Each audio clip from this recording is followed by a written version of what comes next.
So ito guys, tuturuan ko ulit kayo ngayon kung paano mag-ayos ng Canon printer. So ito yung ating Canon printer yan. So sinetup ko na ngayon and then itatest natin ngayon para mapakita ko sa inyo kung ano yung error nito.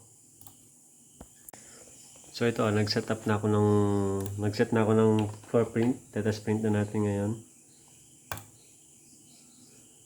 And tingnan natin kung ano yung error na lalabas.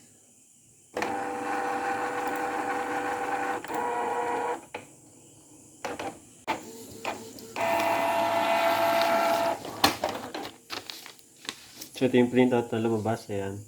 So makikita nyo wala ng yellow pero okay pa naman yung black, yung red medyo naging parang violet na, tapos yung blue okay pa naman. So pambahay lang to kaya okay lang to. Pinalitan ko pala yung printer kasi yung tinetest natin hindi pala yung printer na may error, so ito yon. So check na lang natin. Ayan, so mag-test print ulit tayo.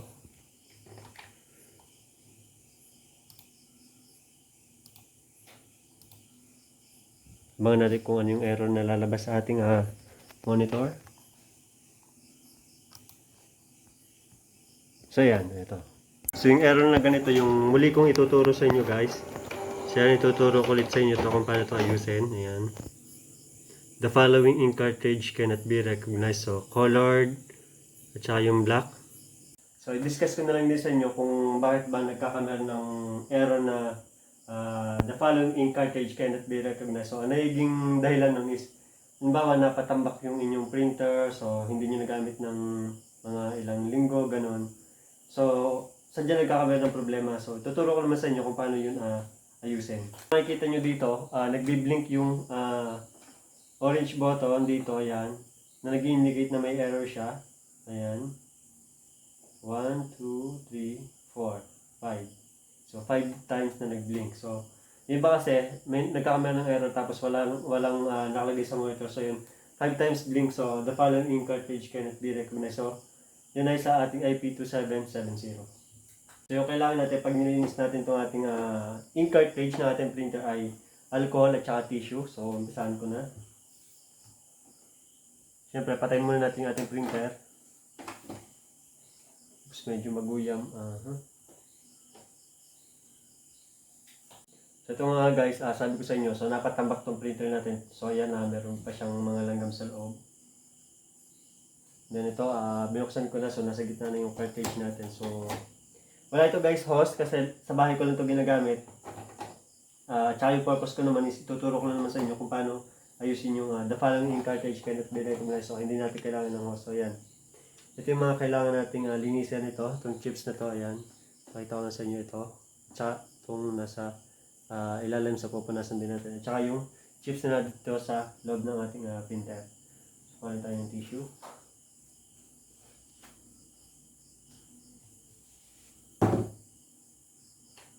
Ayan.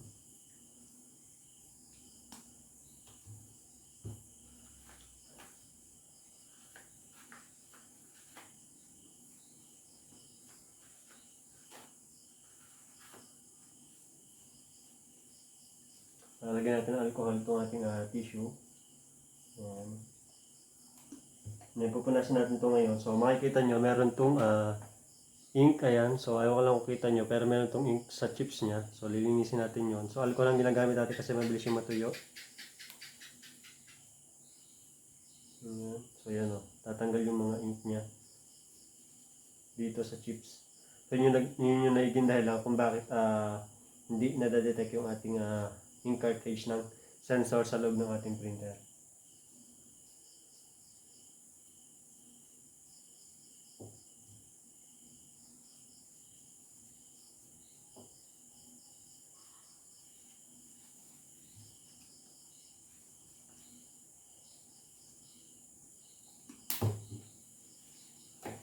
Yan yung chip sa loob ng ating printer, so linisin din natin. So ito guys, yan.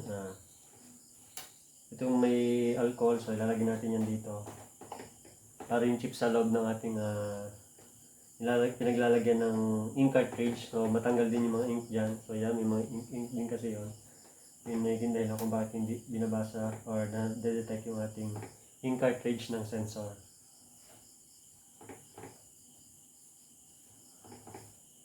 Okay.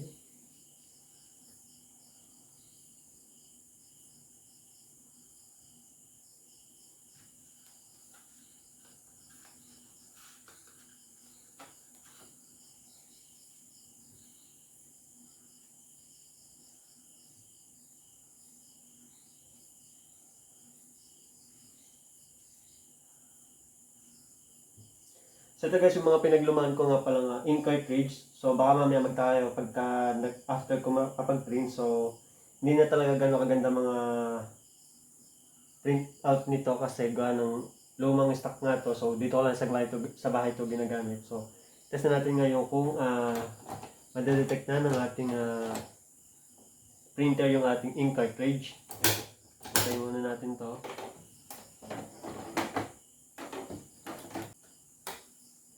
And then magtatry ulit tayo na mag-set ng print para ma-check natin kung nawala na yung error. Magsasend ulit tayo ng print sa ating printer.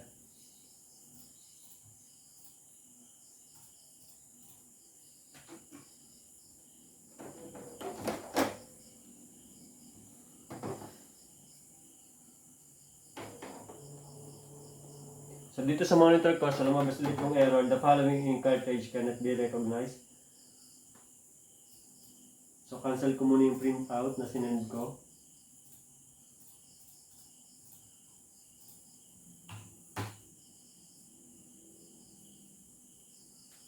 Turn on the notification bell and don't forget to subscribe for more videos. So ito, pakita ko muna sa inyo, ayan. Mag-send tayo ng panibagong print out. Kung magkakameron pa rin ng error.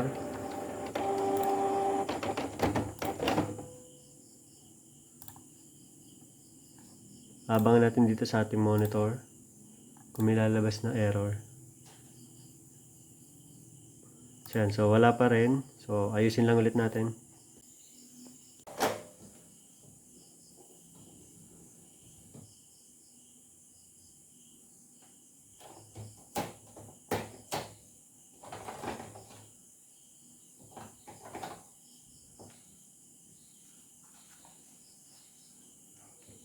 Punasan lang ulit natin.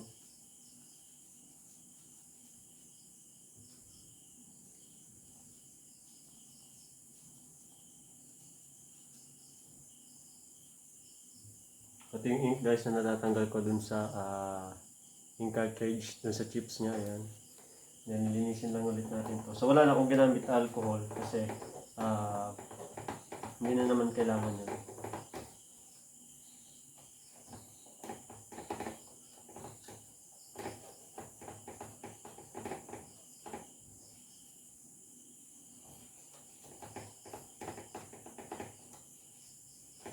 So hindi ko to guys kinukuskus na ganun ha. Ipine-press ko lang siya, pinupull ko lang siya ganun. Pinupush ko lang pala siya, pinupush ko lang and then yan. Para madala yung mga ink. Then try na ulit natin.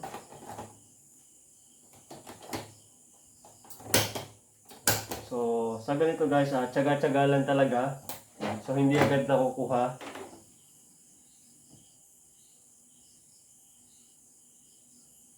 Yun yan preparing. So tingnan natin. So wala pa rin. The following cartridge cannot be recognized pa rin. So ang ginagawa ko nga pala guys pagka ganito kasi napatambak nga siya. So pinapalitan ko ng ibang cartridge. Ayan. So may stock akong cartridge dito. Black and sana colored to. Ayan, colored. Try natin to. Sabihin ko sa inyo mamaya kung bakit natin to gagawin.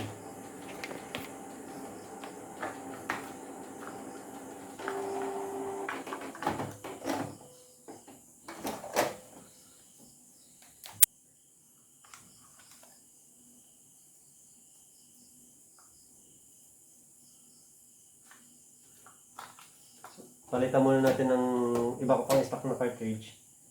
Kasi nga napatambak to. So, hindi mawalan ito ng error. Ayun.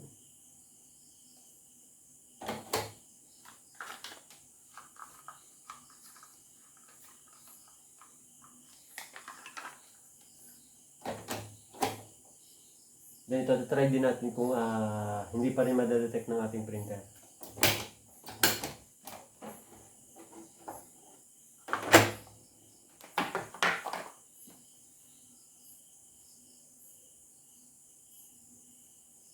ito yung kinuha na natin ng panibagong cartridge. So ayan, hindi pa rin ma-detect pero try nating patayin muna yung ating printer. Yan saka ulit natin bubuhayin.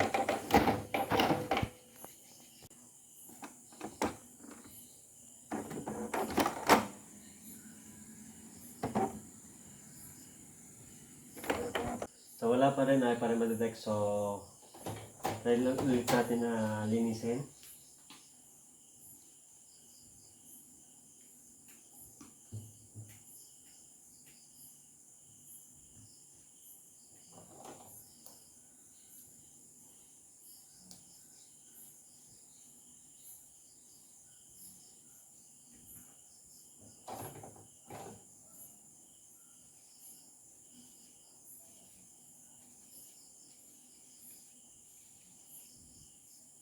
Then test ulit natin.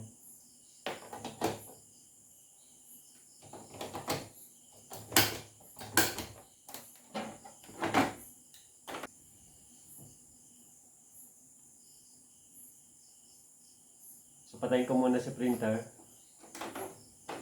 para ma-reset. Ayan. Okay, patay na. Subuhay naman ulit natin. And then magsasend ulit tayo ng print sa ating printer.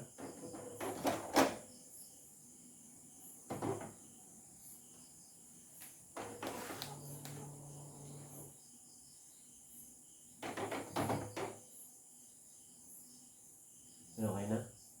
And then send ulit tayo ng print.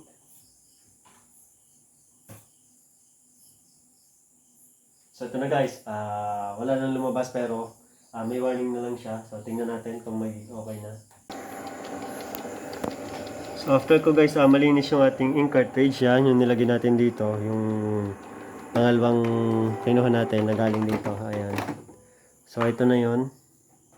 Na-detect na. So the ink cartridge has been installed or replaced. Blah blah blah. So ibig sabihin, na-detect na yung ating ink cartridge. So papakita ko lang sa inyo kung parehas nang na-detect yan. So, I think okay na to kasi wala na siyang error na lumalabas. Oh, okay, so yan. Meron lang ng the following ink may have run out. So, colored. So, ganito lang yung gagawin nyo kapag kaganyan. Colored or black. So, ituturo ko sa inyo. Nyo lang i-press itong resume button. Ayan. Ito. For at least 5 to 10 seconds. So, nakalagay naman doon 5 seconds lang. Pero, habang pinapress natin to 5 seconds. 1, 2, yan. Dapat mawawala din yung nasa monitor natin. Yan saan natin pwedeng i-release. Ayun, nawala na.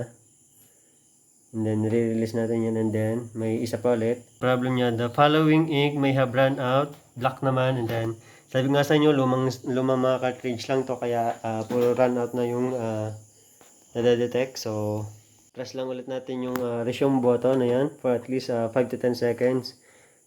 Okay, 1, 2, and then hintayin natin mawala yung error sa ating monitor, yung naka-display na error. Dapat mawala yun ng automatic. Kaya nawala na. And then, itawan na natin yung ating resume button. And then, hintayin na natin mag-print. Makikita nyo yung status, printing, preparing for printing. Ayan.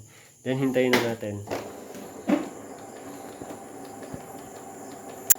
So, makikita nyo na guys yung print out. So, hindi ko nikakat yung video para makita nyo na maayos.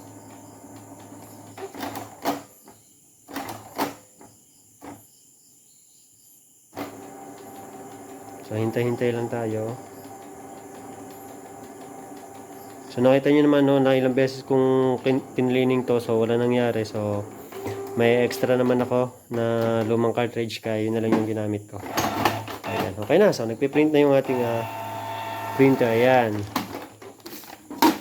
So, ito na yung result. Ayan. Yung black, okay pa naman. So, may guhit na lang na konti. Pero, pang bahay lang naman, pwede na yan. Then, black sa mga gamit natin. And then, yellow. Then, wala na yung red. So, okay na. So, ayan guys. No? Napakita ko na sa inyo kung paano mag-ayos ng the following ink has been cannot be recognized. So, ayan. Kung may mga gusto pa kayong ipaturo sa akin, so, mag-comment lang kayo. And then, once na mas madami pang nanonood sa akin, at na-reach ko yung aking goal. So, lahat na i-comment nyo, gagawin ko na lang ng mga videos. And then dahil sa nag-trending yung aking video kung paano magawa ng printer, siguro pag kumikita na ako, yun yung naisip ko na ipagdire-diretso ko ng paggawa ng tutorial. So, bibili ako ng mga printer kapag kumikita na ako. And then, yung mga may encounter kong problem. So, yun yung gagawin ko and then i-share ko sa inyo. Para naman matulungan kayo sa inyong mga problema kung ano man yung printer na ginagamit nyo ngayon, lalo pat madaming may printer ngayon sa kanilang bahay. So, yun. Tulungan lang po tayo. Supportahan nyo ako sa aking mga ginagawa. Huwag nyo kalimutan mag-subscribe sa aking YouTube channel. Yan. So, meron na tayong 1,553 subscribers. So, sana ma-reach ko yung 2,250 subscribers. At meron na din akong 1,816 watch hours. So, tulungan niyo po ako ma-reach ko yung aking 4,000 watch hours na requirement para naman magkameron na ako ng income and then mas dire-diretso yung paggagawa ko ng video para sa inyo na mga sumusuporta sa akin na yan. Thank you for watching. See you on my next video.